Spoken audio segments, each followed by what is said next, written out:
નમસ્કાર, હું દીપલ. આપ જોઈ રહ્યા છો ગાંધીનગરની સૌપ્રથમ web news channel live Gandhinagar.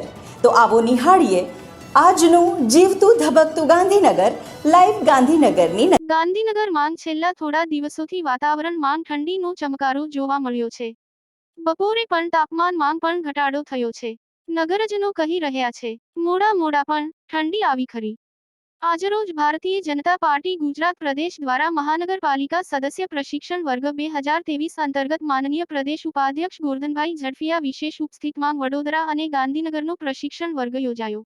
જેમાં મેયર હિતેશભાઈ મકવાણા ઉપસ્થિત રહી મહાનગરપાલિકાની કાર્યપદ્ધતિ, જનપ્રતિનિધિના હકો, ફરજોની માહિતી પ્રાપ્ત કરી તેમજ સંગઠનને વધુ મજબૂત બનાવવા અંગેનું માર્ગદર્શન મેળવ્યું હતું. આ વર્ગમાં પદાધિકારીશ્રીઓ, હોદ્દેદારશ્રીઓ તેમજ કાઉન્સિલરશ્રીઓ ઉપસ્થિત રહ્યા હતા.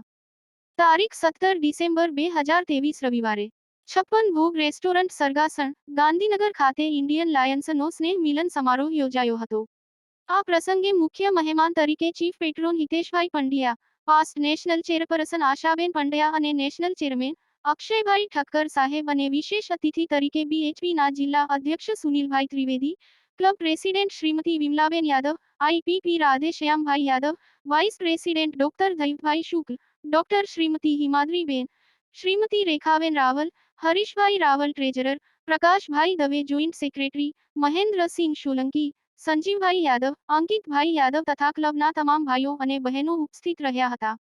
પંચદેવ મંદિર ઇન્દ્રવદન આચાર્ય ભાનુભાઈ ધર્માધ્યક્ષ ઉપસ્થિત રહ્યા હતા. સ્નેહ મિલન કાર્યક્રમમાં બધાએ આનંદની વ્યક્ત કરી અને સમાપન થયું હતું.